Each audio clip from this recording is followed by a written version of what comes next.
how does electricity works? The concept of electricity itself is based on electron movement. When you force electrons to move in sync, they end up producing heat, which turns the wire they are moving into a magnet. Britannius describes electricity as a phenomenon associated with stationary or moving electric charge. Every electric charge is fundamental property of matter being born by elementary practice. For electricity, the elementary particle is an electron that has a negative charge which is carried to next electron through the convention method. So when we talk about electricity works, it's essentially the result of the elemental or motion of a specific number of electrons. Moreover, electricity travels in a closed circuit for the electron to move out of it. Let's explain this with the help of an example. Imagine you flip a switch to turn a light. What do? You basically close a circuit. By applying the same logic, when you flip a switch off, you open a circuit. Now, when you close a circuit, the flow of electricity from the electric wire powers through the light and vice versa. Likewise, the same logic applies when you charge your phone, switch on your television, or operate any other applications. How is electricity made and what is it made of? Not many people are aware that electricity is actually secondary energy source, something that you derive from the conversion of the primary sources of energy such as natural gas, coal, nuclear power, oil, and so on. Interestingly, these primary sources of energy can be either renewable or non-renewable. But electricity itself is neither. Electricity is made up of building blocks called atoms, which is why you need to understand how atoms and most importantly how electrons behave. Every atom has nucleus that's made up of proton and neutron, while electrons are charged particles that revolve around the nucleus in shell. As protons have a positive charge and electrons shells, as protons have a positive charge and negative charge, they attract each other. This keeps both to charge equal, which in turn keeps the atom balanced. So the positive charge on the proton is equal to negative charge of electron. Neutron have no electric charge and such as they don't have an action role to play when it comes to balancing an atom. Understanding the relationship between proton and electron.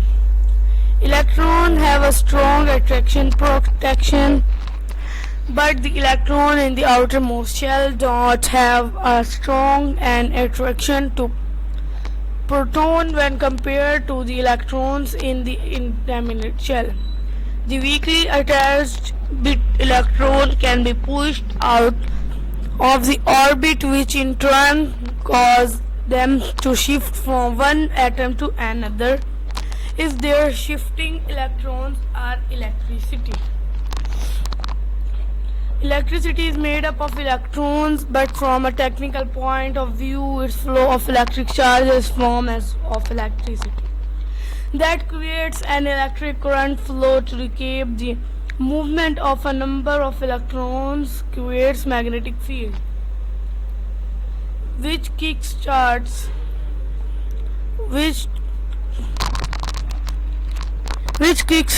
to formation of electric charge. Conductive materials that are used to carry the electric charge, such as copper wire, have a negative charge flow of electrons. They help conduct electricity by giving the flow of electrons a target direction, allowing them to move uniformly while simultaneously creating a positive charge known as an electric current.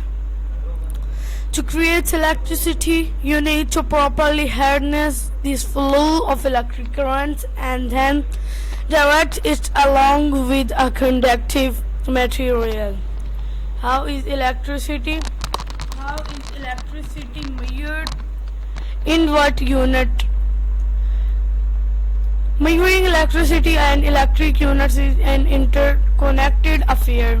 You will understand that its means shortly. The first unit of electric current measurement under the International System of Ampere or amp. It denotes the number of electrons, aka the electric current that flows through an electric circuit at a given point in time. Next in volt, which is measurement of time force that pushes the electrons through an electric circuit. This force also known as electric potential difference. When we determine the voltage, we are collecting the potential of energy to move. Basically, lower voltage equal lower force and high voltage means higher force. To measure electricity, you also need to measure electrical resistance, which is expressed in ohms. As mentioned, copper wire is conductive material, and since it has a minimal resistance, it allows the easy flow of electron. It also why copper is good conductor of electricity, having a low ohm reading. So you have it.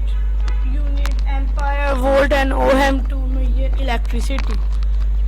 As for the interconnection between three concepts, 1 amp is equivalent to the amount of current produced by the force of 1 volt that acts through the resistance of 1 ohm. Now read that again slowly. We know it's a bit complicated. The decision of how to measure electricity will remain incomplete if you don't mention watts, which is a measurement of power named after the Scottish inventor James Watt. This unit of measurement indicates the rate of which work is done.